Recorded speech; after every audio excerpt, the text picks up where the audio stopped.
अब अमेरिका से तनातनी के बीच ईरान ने सैन्य नेतृत्व को लेकर भी एक बड़ा ऐलान किया है। ईरान ने रियर एडमिरल शमखानी को रक्षा परिषद का सचिव नियुक्त कर दिया है।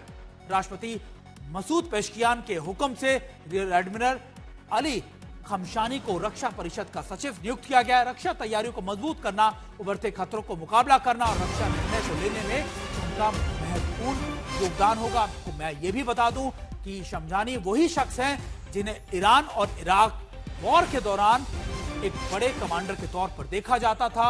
इसके अलावा आईआरजीसी को बहुत करीब से समझते हैं। लगातार 12 दिन का जो संघर्ष 2025 में हुआ था, तब भी सुप्रीम लीडर के सीधे संपर्क में थे। लगातार जो नेवल पावर है ईरान की, या फिर आप कह सकते हैं जो मिसाइल पावर है, उसको कहां कहां तैनात करना है, उसके लिए भी इनका एक बड़ा योगदान रहा है।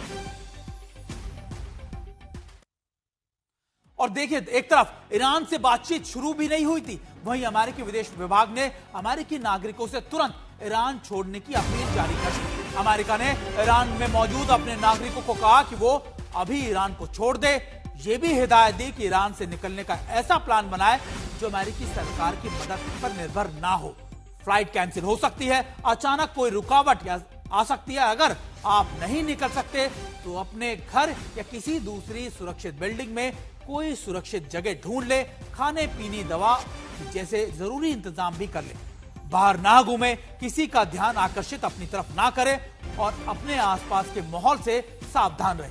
यह भी कहा गया कि अपना फोन चार्ज रखे, अपने परिवार और दोस्तों से संपर्क में रहे, जहां तक कि लोकल मीडिया को ट्रैक करते रहे ताकि वो आपको पूरी जानकारी मुहैया कराते रहे।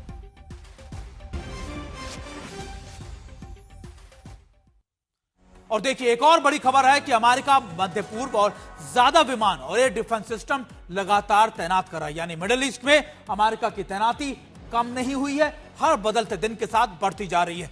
विमान वाहक अब्राहम लिंकन तेहरान पर स्ट्राइक करने के लिए उसी की रेंज में तैनात किया जा चुका है।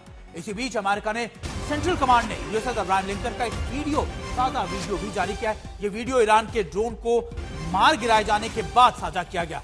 दरअसल आपको बता दें कि कुछ दिन पहले ही ईरान ने कुछ ड्रोन लगातार सर्विलेंस के लिए अब्राहम लिंकन के पास भेजे थे, जिसे अमेरिका के फाइटर जेट्स ने मार गिराया। अमेरिका ने दिखाना चाहता है कि उसका कुछ भी नहीं बिगड़ा और उसका ये एयरक्राफ्ट कैरियर बिल्कुल सुरक्षित है और लगातार उस पर सामान्य तौर पर गतिविधियां चल रही हैं।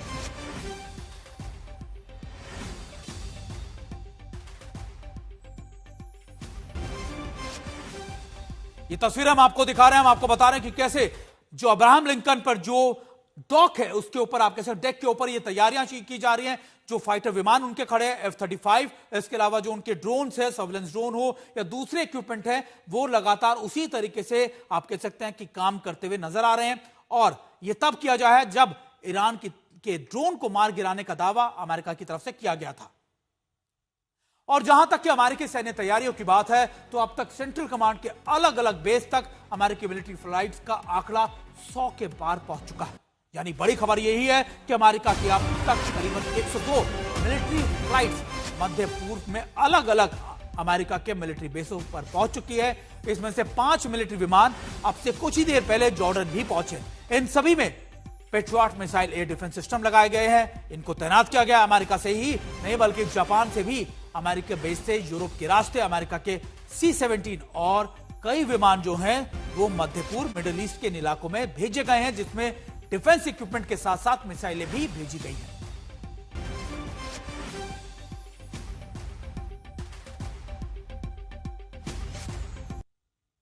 और देखिए, ईरान पर हमले की आशंका के बीच मध्य पूर्व में अमेरिका के सबसे बड़े एयरबेस पर भी फाइटर जेट और डिफेंस सिस्टम मुख्य बड़ी संख्या में तैनात किए गए हैं। सैटेलाइट तस्वीरों में कतर के अल उदीद एयरबेस पर अमेरिकी फाइटर जेट्स को देखा जा सकता है। जून 2025 में ईरान ने पलटवार में इसी एयरबेस को निशाना बनाने की कोशिश की थी, जिसमें बाद में तस्वीरें भी आई कि हां, इन बेसिस पर कुछ नुकसान जरूर अमेरिका के इंफ्रास्ट्रक्चर को हुआ था।